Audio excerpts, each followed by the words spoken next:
Protests happening around the country tonight, some getting violent and involving fires after a former Minneapolis police officer was arrested for murder in the death of George Floyd. No justice! No peace!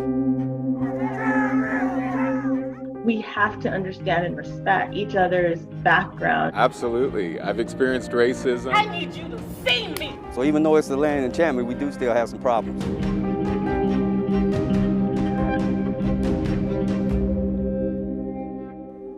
2020 has brought challenges unlike anything our country has ever seen as we continue dealing with the pandemic. This year, the state of race relations in America also reached a boiling point, prompting discussions about a divide that's been in this country for years. KOAT has spent the year analyzing respect, race, and reform in New Mexico.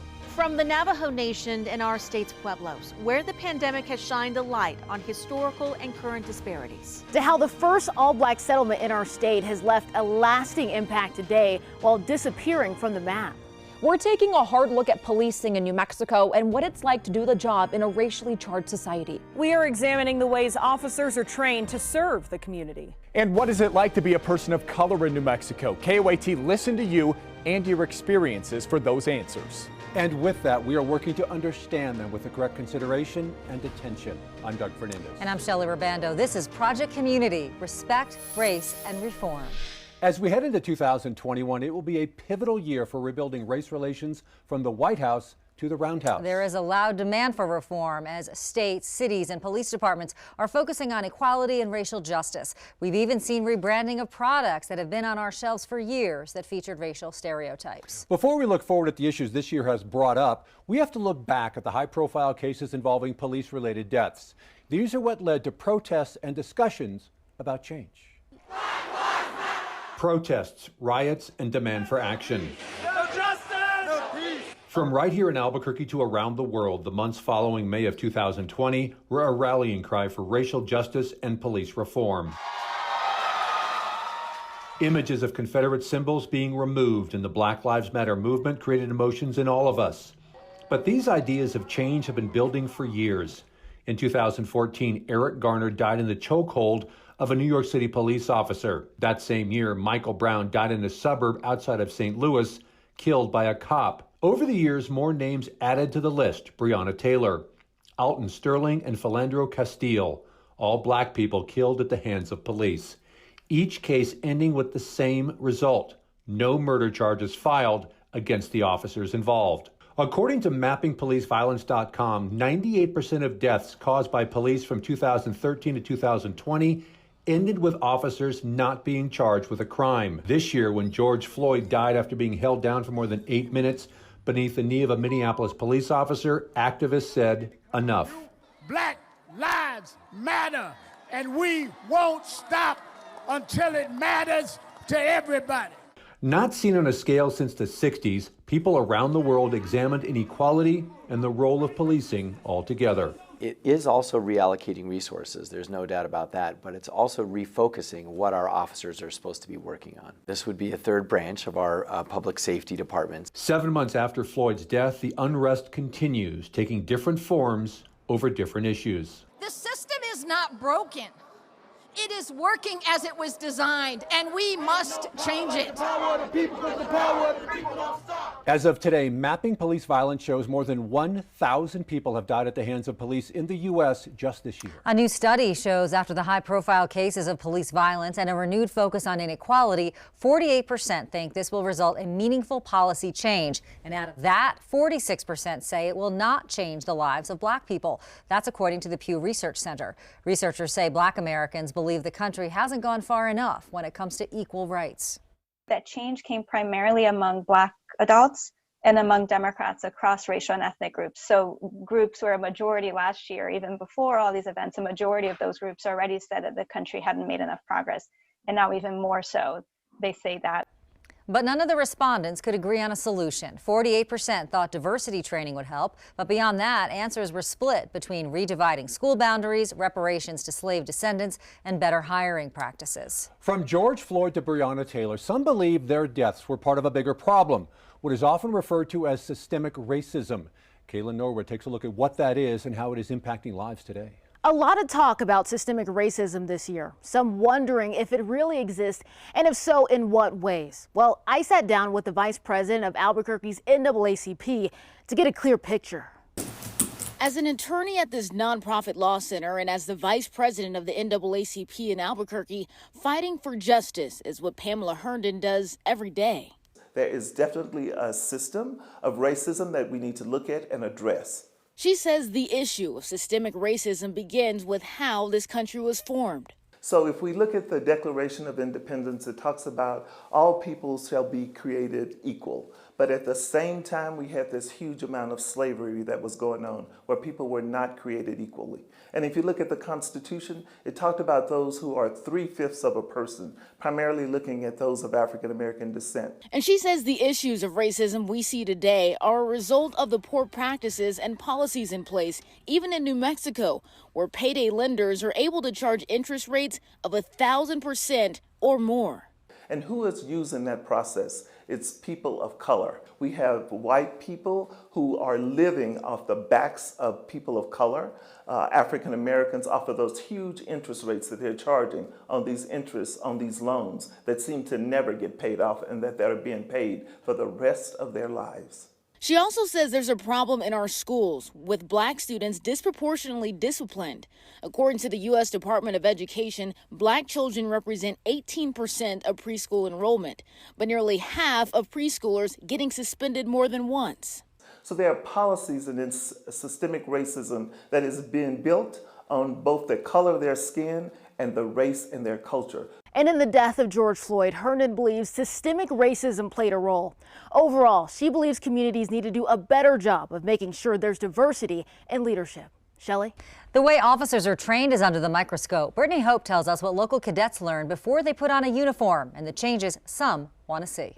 I spoke to criminal justice experts and the people responsible for policy changes and learned many believe police reform is more than about just training. It's also about accountability.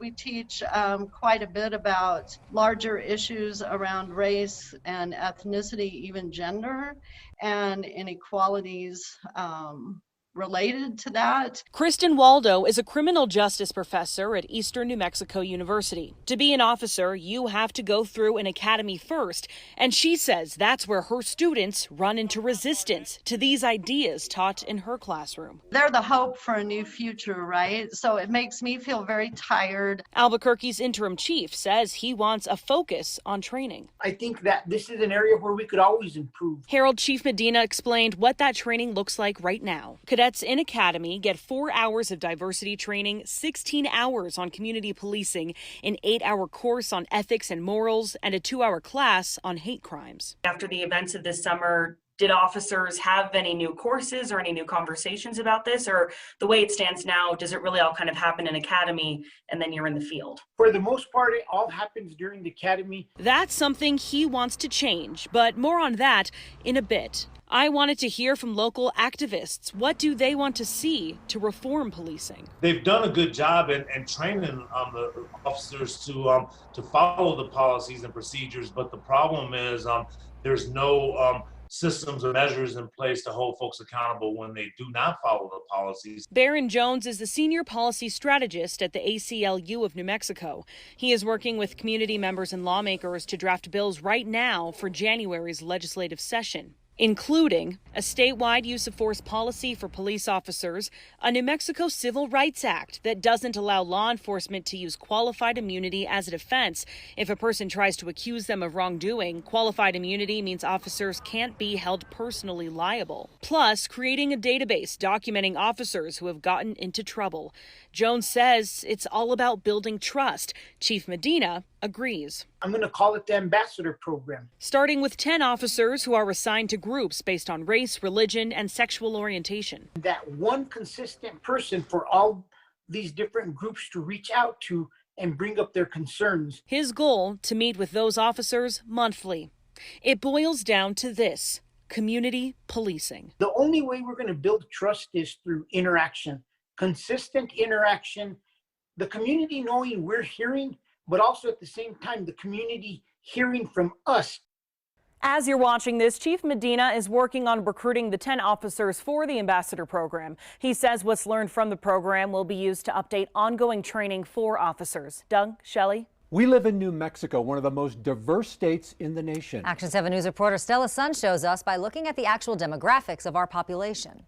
In New Mexico, you see traditions everywhere, from the food to the language to the holiday decorations. New Mexico is a showcase of living history where you see our various populations show by example, real life experience. Our state is known as one of the only majority-minority states in the nation. UNM political science professor Christine Sierra explains what that means.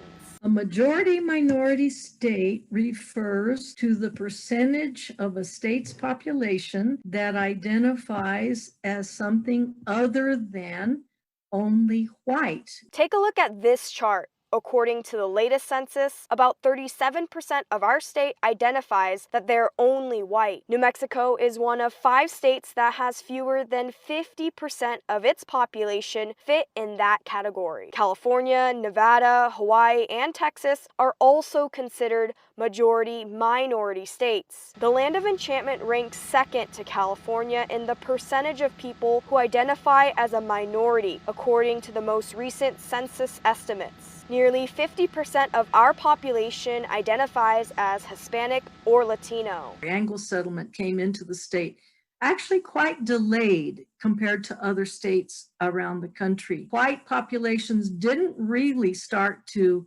advance into New Mexico until after World War II. The rest of our state looks like this. 11% are Native American, about 3% are Black, and another 2% are Asian. Stella Sun, KOAT, Action 7 News. Dr. Sierra tells us our majority-minority status almost prevented us from becoming a state. Many people in Congress opposing our statehood didn't want a mostly Spanish-speaking territory to join the Union. Royal. Taking a look at our state's history tells a story about where we are today. Our tribes and pueblos play a critical role. Coming up, how the events of this year brought disparities to light. And, Marissa? One of our state's most crucial communities lives just 30 miles outside city limits, but struggles to get things like water and internet. Coming up, I sat down with leaders of the Navajo Nation to talk about how this divide came to be and what they're doing to fix it. You just sit down and actually listen and try and see, step in someone else's shoes, instead of just being so tunnel vision with your ideologies.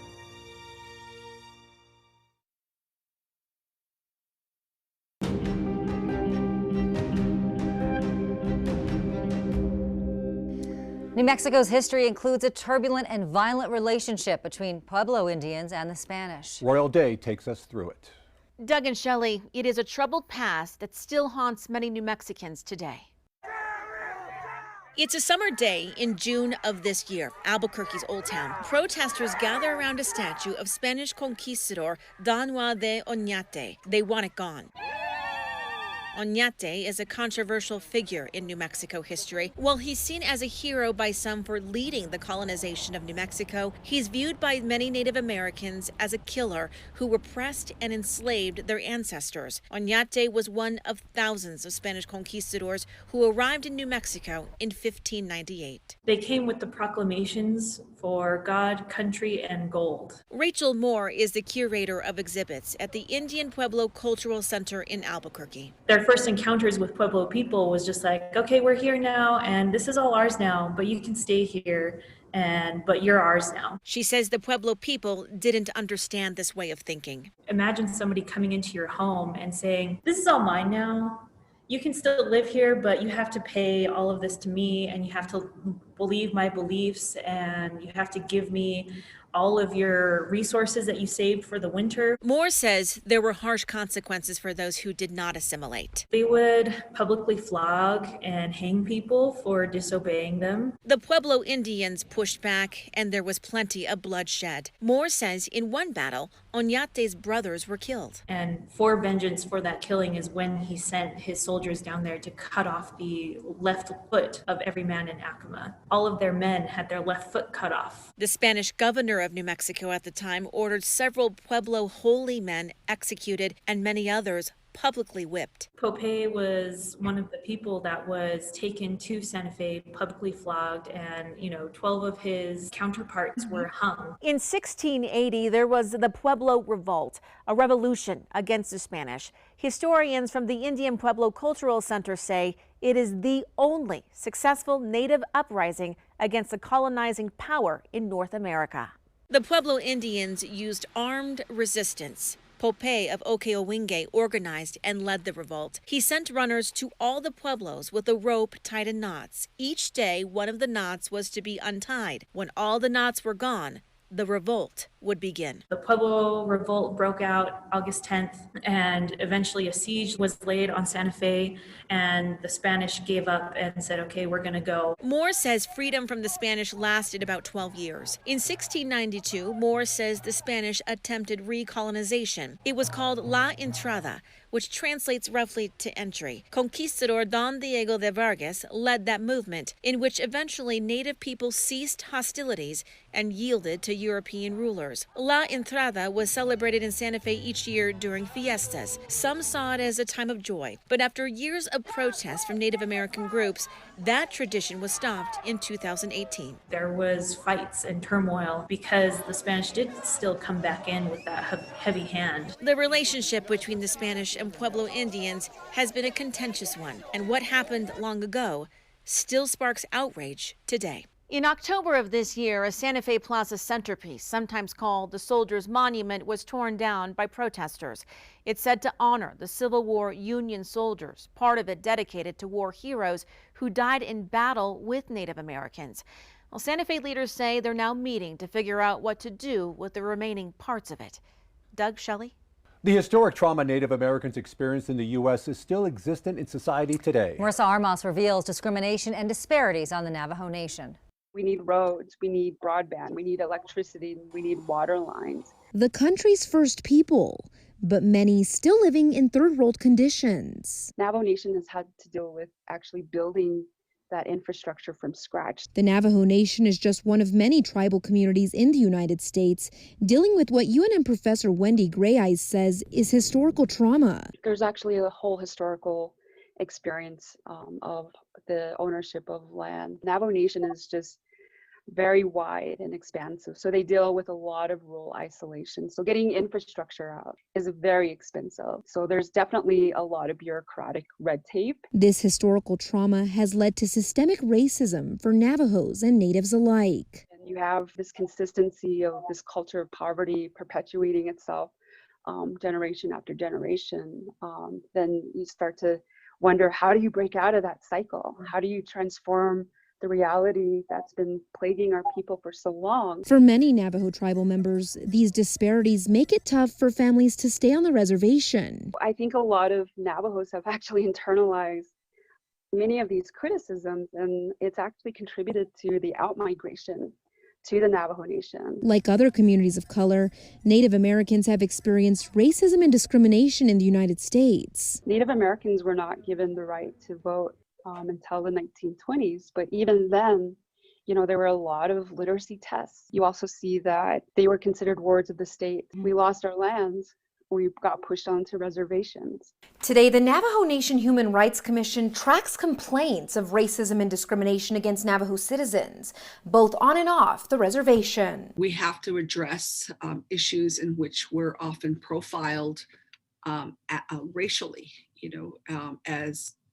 as part of a minority population within the United States. The commission chair Jennifer Danette Dale says they see the discrimination of their community everywhere, especially in border towns. There is a sustained real anti-Indianism that exists in these border towns and in urban spaces. Danette Dale says there's a history of hatred. Indian hating really facilitates the dispossession of Indigenous people, the removal of Indigenous people from their land base, and then the continuing, ongoing expropriation of our natural resources. While Navajo leaders say that the COVID-19 pandemic has brought many of the nation's inequalities to the forefront, they say it's crucial that we work to dismantle these systems of injustice. Our obligation and our responsibility to see that structure of violence, which is Indian hating, and begin to try to address that violence. Reporting in Albuquerque, Marissa Armas,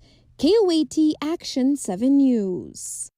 Earlier this year, the Navajo Nation received $714 million in CARES Act funding. The council's already approved millions of those funds for broadband services, water projects, and early education. There's all these divisions. What are we going to do about it? I said, look for the places where there's not and learn from that. She walked alongside history and now watches the same fight unfold today. Her journey at the forefront of the civil rights movement and the lessons we can learn when Project Community, Respect, Race, and Reform returns. I think we were more divided. Everyone have trouble understanding it. So I think there's more overall in the U.S.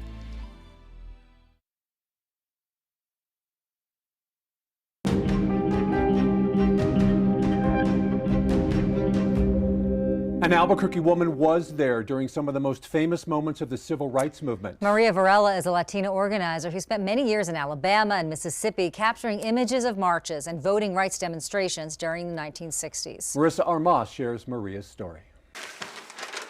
Every single photo, In fact, she was on the verge of tears when I took that picture. Is a moment in history. That image making, I think, helped the tide turn in terms of people feeling ashamed or powerless in terms of who they were. And that was for people to reflect back to people how strong and beautiful they were. Through the lens of her camera, Latina organizer Maria Varela captured the Black experience during the civil rights movement. We were in service to the local people who are the leaders of the movement. We were not the leaders of the movement. We were not the forefront. In 1963, Varela was invited by the Student Nonviolent Coordinating Committee to work in Selma, Alabama. While she was brought in to work as a secretary, she was eventually asked to focus on voter literacy and began taking photos to help educate the community. But SNCC photographers were always on call for marches because it was felt that if the state police were going to start wailing on people with their nightsticks, if there were cameras in their faces,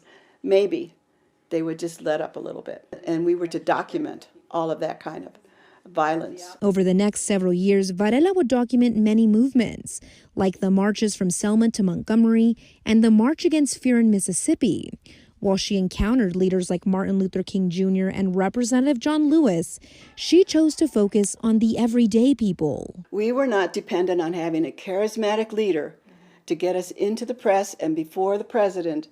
Ours was to build the power from the grassroots up. And ultimately, that's what Varela and her colleagues did. A lot of our work in SNCC did get circulated back through the Black community, either through film strips in my case or posters in Danny Lyon's case. Organizing is about building relationships and, of course, the trust that comes with it. In 1967, her relationships led her to organize with the Chicano movement happening in California, New Mexico, and other parts of the Southwest, meeting leaders like Cesar Chavez. They gave me an insight into other kinds of Chicano movement things that were going on, mostly in California and sometimes in Arizona.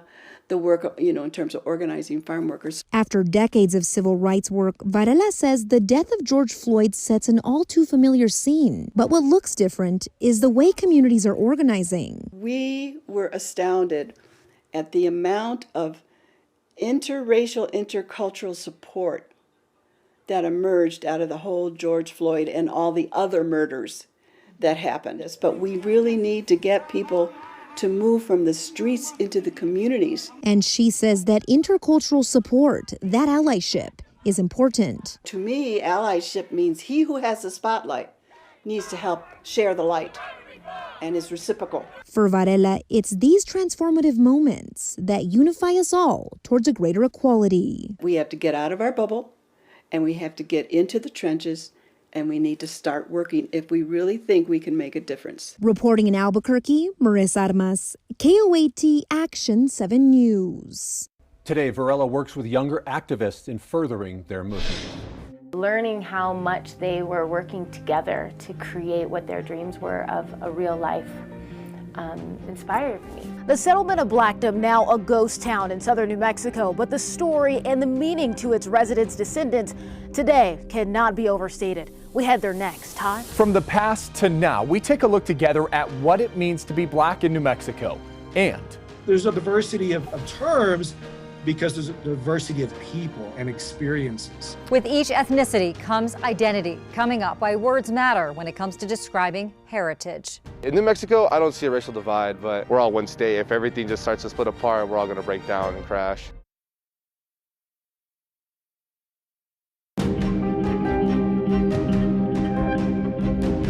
KOAT has spent the year following the racial divide in America and in our state. Our Project Community Special tonight explores respect, race, and reform and the change happening here to move toward equality.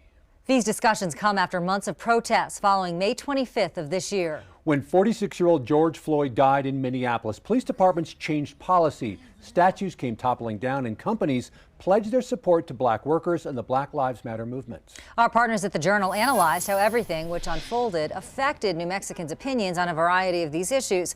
Of note, half the state supports the Black Lives Matter movement, but half the state felt it was not necessary to remove statues, and a majority, 74%, approve of how police do their job. Now, we have told you our state has a diverse population, but as anchor Todd Kurtz explains, just 3% of New Mexico is African American.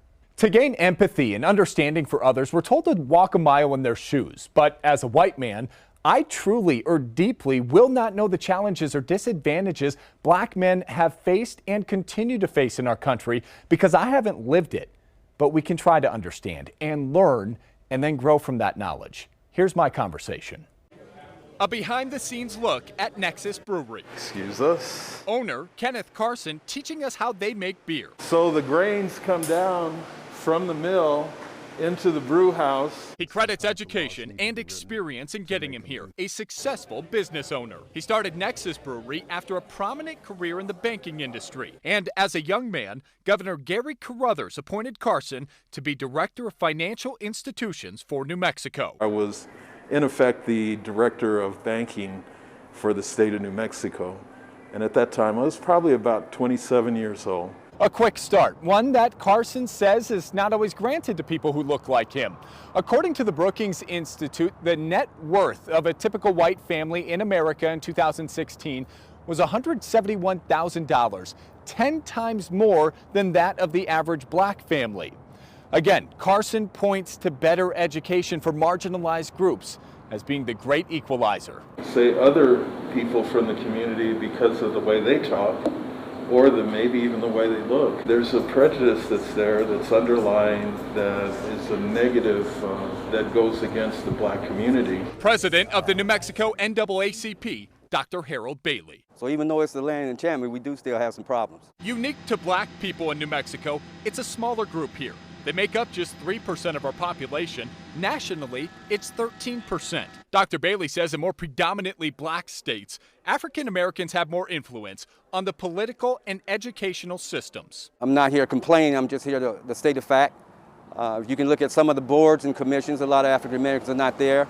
A lot of African Americans are not appointed in high-level administrative positions, whether it be a university or government agencies. Both Dr. Bailey and Kenneth Carson were raised in Albuquerque, and both say they did experience racism growing up here. I remember my dad being so mad because he knew that that house was not sold, but when we walked up to go take a look at the house with my mom, the people immediately said, sorry, the house sold just the other day. African Americans could only be brakemen, carry luggage, help people off, bring them food, but we could not be conductors or brakemen. They were reserved for white individuals. Even with that, both men call their experience in New Mexico overwhelmingly positive.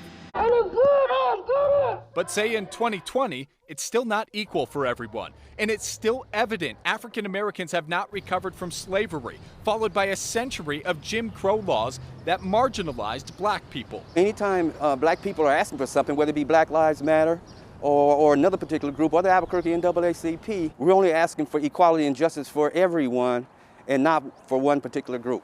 Kenneth Carson from Nexus Brewery in that piece told me 99% of his time and interactions with others in New Mexico has been positive, but there's still room to grow. And in his mind, it all revolves around better education, especially for the impoverished populations. Shelley? The first African Americans settled in New Mexico more than 100 years ago. Our Kaylin Norwood is taking us about 15 miles south of Roswell to the state's first all-black settlement called Blackdom. Shelley, I spoke to the descendants of the original settlers, and Blackton provided hope during tough times. It was located in southern New Mexico between Roswell and Carlsbad. Though the town is no more, its legacy lives on. It was quite dry and flat, and there's a large mesa. A very dry and deserted land that many would drive past or look over today. But to several African Americans in the early 1900s, living on this land was a dream come true. And it was something that was a dream in a world where they were, at the risk of being lynched in almost any county. In a time of a segregated South, many Black people moved west. Frank Boyer was one of them. He moved from Georgia to New Mexico, founding a new community. He always had this vision of moving back to the Pecos River, which that's where Blackton was located at, and settling there. So they call him the Black Moses because he was advertising the whole concept of a new promised land.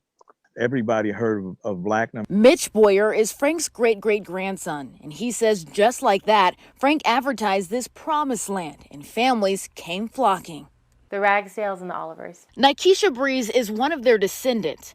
Her great-grandmother, Jessie Blackball, moved to Blackton from Texas in 1899 and later married Nathaniel Oliver. In 1903, the town became officially incorporated by 13 African Americans. They, in Blackton, had a whole system where they were able to generate wealth really rapidly, like most of the foundation freedom towns within the United States in that time. They were containing their wealth, they were doubling it together, they were working together to build each other's homes, to put in post offices, and they had a baseball team in Blackton, they had an oil company. Records show the community grew to around 150 people. They established a school inside of a church. The building still stands today, but the good times didn't last long. I think it was definitely difficult to make it work in that dry, arid land. Around 1902, a severe drought made farming and living difficult. They couldn't survive the drought, so they had to move on. Blackton's post office closed, and in the mid-1920s, families moved out. But its legacy lives on through descendants of the original settlers, like Frank Boyer. Just the recognition of Black people. And it was because of him. He opened up a lot of doors. Even today, people will say, are you the Boyer or related to the Boyers from Vado that used to live in Blackton? And the Ragsdales and Olivers, too. And this is 2 African-American boys facing front. That's the name from the Library of Congress. An artist by trade, Bree says the knowledge of her family's past caused her to focus her paintings on recreating the images of African Americans from the 1800s who remain anonymous. The only thing we have on, let's straighten them out, on them was a little scribble on the back that said, Mary and Isadora No. And whose stories are left untold. And she's working to change that by honoring them in this way. Because those like her forefathers who've made a difference in society aren't always well known or remembered. What they were doing and what they were going for, that impetus towards living a life that is truly free, that is still in us and should still stay with us. And we should be reminded of those histories. Having learned much about Blackton, Breeze hopes to visit the land in person with her children as soon as it is safe to do so. Frank Boyer's dream continued, and after he left Blackton, he founded Vado, which is still around today. Doug, Shelley?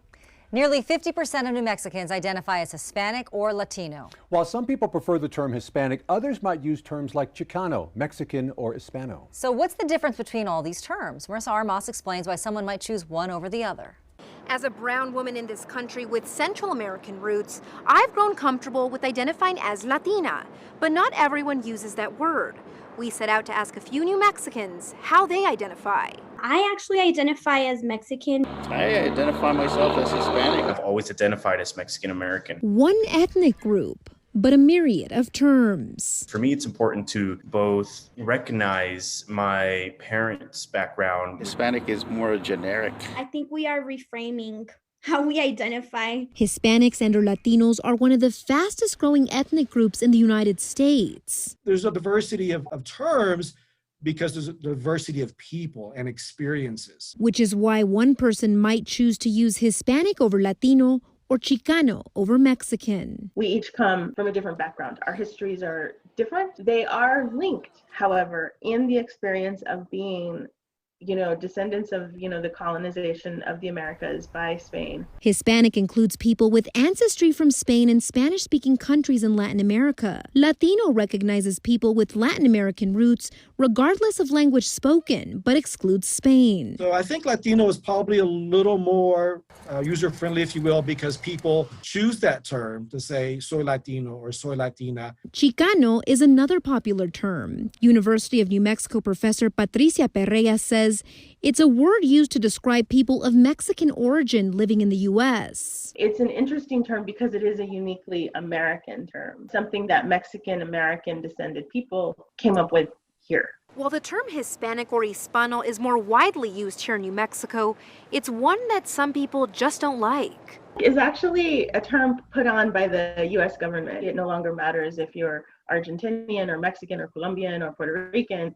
It's to just put us into this kind of comprehensible, even if it's wrongly comprehensible, box. But New Mexico State University professor Spencer Herrera says some in our region used Hispanic over other terms because of political survival in the 1900s. There were a lot of people on the East Coast, also in southern states, who didn't want New Mexico to become a state because they saw the state as being full of Mexicans and Indians and not speaking English. And so a lot of people in northern New Mexico particularly, they would say, well, hold on, wait a minute. We're European. We're like you. We're Spanish American. And so they did that to sort of gain equal political grounding, if you will. Historically, people also use the term Hispanic to differentiate from those who recently crossed the border. We have many of the firsts in this country after the indigenous people, but we're often seen as recent immigrants. And I think that a lot of people, shy away from that immigrant experience. Herrera says the denial of our Spanish language and the dismissal of our indigenous past is another reason why the term Hispanic has become so widely used. But we have to recognize that those people would not have survived here without our indigenous brothers and sisters. While terms like Latino or Mexican have become more popular in present day, Perea says many New Mexicans continue to use Hispanic or Hispano because they have for so long. The terminology to describe the Hispanic and or Latino community is complex, but it's one that Perea says everyone should learn about and understand. We have, this monolithic Latino thing associated with us. But as a person who's not part of that community, not only do you need to be aware of the backstory or even of the issues that are currently affecting this community, it's like you need to listen to what we're saying. Listen to us. Reporting in Albuquerque, Marissa Armas, KOAT Action 7 News. You may also be hearing the word Latinx. It's a gender-neutral term for someone from Latin America or with Latin American descent. So many races impacted in different ways this year. Studies coming out during this pandemic demonstrating disproportionate impact between Black, Hispanic, and Asian Americans and white Americans. Nearly half of the COVID cases in New Mexico are Hispanic or Latino, followed by the American Indian and Alaska Native. But it stretches beyond just cases. When you look at racial disparities in terms of healthcare, they've been unprepared to really understand the importance of cultural competence. So, is there linguistic diversity when you enter an ER and when you're interacting with a doctor? Can somebody even understand if English is a second language or if they're monolingual? A Pew study also shows 42% of Americans believe Black people are treated less fairly when getting medical treatment, up from 33% last year. The way society has been evolving, there are some negative aspects to being law enforcement. Being an officer in a racially charged time. What happens when some officers are being pulled in different directions? We're going to find out about that balance. Plus, we should define who we are, not let folks around the country tell us who we are. A newly formed city office focused on equality, how these leaders are still pushing for change. Next. Just in terms of the way our country is divided, systemic racism is a big part in how the government institutions really run this country.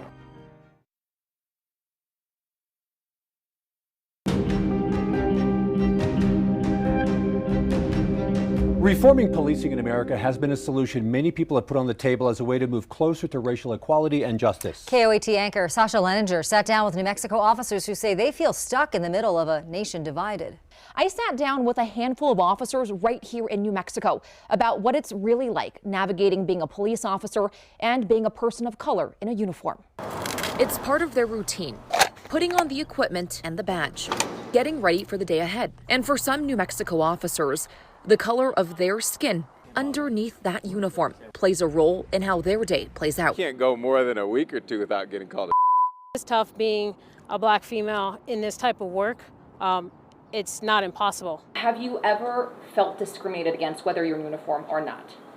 Absolutely. We listened as these officers described personal experiences. I went to a residence and I was told because of the color of my skin, I wouldn't be allowed in that residence. And by the color of my skin, I meant it was a racial slur. We don't allow in this house. Out of state, I got stopped and I was being profiled, for lack of better words, for being black. Several high-profile cases involving police-related deaths sparked protests and discussions about race relations between officers and the public. Every time we brief our ERT officers before these protests, I always tell them, you're all going to get emotional at some point in time. And as a police officer, sometimes they're protesting exactly what you're doing. So it can be frustrating for sure. But not all officers agree when it comes to facing racism. From my experience, I haven't had any issues being black and being an officer in New Mexico. For him, it's never been about the color of the officer's skin, rather the character of the person in the uniform. Having a strong will, strong mind, and just keeping your composure. I think that's, from my experience, what gets me through in situations like that. I recognize I get frustrated and unhappy when I get called these names, but I still have to remain professional. Steps are being taken across the nation to reform public safety, addressing racial, social, and economic inequalities. But we need to keep remembering that people change, people forget things. You need repetition in order to be good at something. Whatever we can do to change the light that police officers are under right now, I certainly want to be a part of that. And if I have to take backlash to do it, then I'll do it. Officers on the street know institutional change takes time, and changing the public perception could take even longer. Just remember that there are a lot of good officers out there. One mistake doesn't account for the way that law enforcement is conducted. A Pew Research study found most Americans believe police do an excellent or good job of protecting people from crime, but they gave much lower scores when asked if they thought officers used the right amount of force or treated racial and ethnic groups equally. Doug? We wanted to know if Albuquerque police officers reflect our community. Look at this chart. 43% of cops are Hispanic, while 49% of our state identifies with Latino heritage. Statewide, Native Americans represent 11% of our population, while only 2% of APD officers are Native American. Officers in Albuquerque and city workers are getting racial sensitivity training. It's through a new office that offers not just support for employees, but for the people who live here, too. The Duke City, like so many others this year, has faced a troubled 2020. Some of the challenges even more distinctive here. We have a unique history, more unique than any city outside of New Mexico. And so for us, it's not just black and white, right? We have to understand our Native American traditional history, our Hispanic heritage, and everything in between. Albuquerque Mayor Tim Keller says he created the Office of Equality and Inclusion to serve as a resource to help highlight community programs in times of need, from the pandemic to racial justice issues. We saw that play out with these issues around Oñate and others. And so for us, we've got to know who we are. And that's an ongoing discussion. That ongoing discussion happening as the office conducts structural racism trainings for more than 1,000 city employees monthly, and it's sometimes open to the public. People in our country don't get a whole lot of education about race and racism from schooling. Michelle Melendez is the director of the office. She says equality and inclusion serves as a link connecting help with need. The office also stepped in earlier this year for asylum seekers passing through Albuquerque. We helped coordinate these numerous community organizations and faith-based organizations so that they could take their volunteers, and we had hundreds of volunteers helping to receive. In the end, it was nearly 5,000 asylum seekers who passed through Albuquerque. And now, after several months of economic struggles during the pandemic, local businesses can receive up to $10 million of relief grants. But there can be language barriers that can ultimately cost some that much needed money. We translated all of the criteria into various languages so that people who don't speak English can also apply. The office says it hopes to serve as a pathway of understanding and aid during this time of change and uncertainty. It is exhausting. It is terribly exhausting. But this the inception of this group and cohort is really important and a breath of fresh air to keep going. George Floyd's impact creating a platform for a handful of students to speak more about racial inequality, a scholarship for these UNM students and why they feel there is so much more to be done. And this from Shelley Leggett.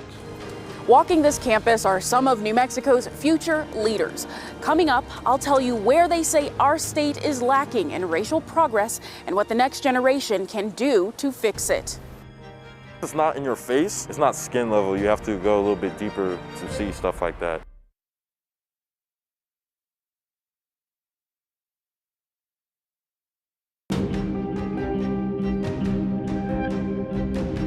Race in New Mexico is seen differently by everyone, especially when it comes to our state's younger generation. Shelley Leggett visited with several UNM minority student leaders to see where they feel our state's future is heading. Brianna, Sebastian, Rodolfo, Houston, and Diego. Different backgrounds, different upbringings, and different experiences. But they all want the same thing, to bridge the racial divide in New Mexico that they see every day. Like that a lot of the divide comes basically from ignorance. They say it comes down to three main categories. Communication. I feel like they don't recognize us as separate and then they make our issues a multicultural issue. Education. So you're not going to get the same experience at like Highland High School as you do at Sandia Prep. And representation. Especially with lawmakers, they have a platform. They've seen small progress, but say more needs to be done. And I think ignorance is a key takeaway from people lacking the resources or not really caring enough to look into what these issues are. And that starts from the top. It's no secret that this system was not made for us. Through state and local governmental leaders. People actually speaking out and stuff. I think that's mainly what needs to happen as well.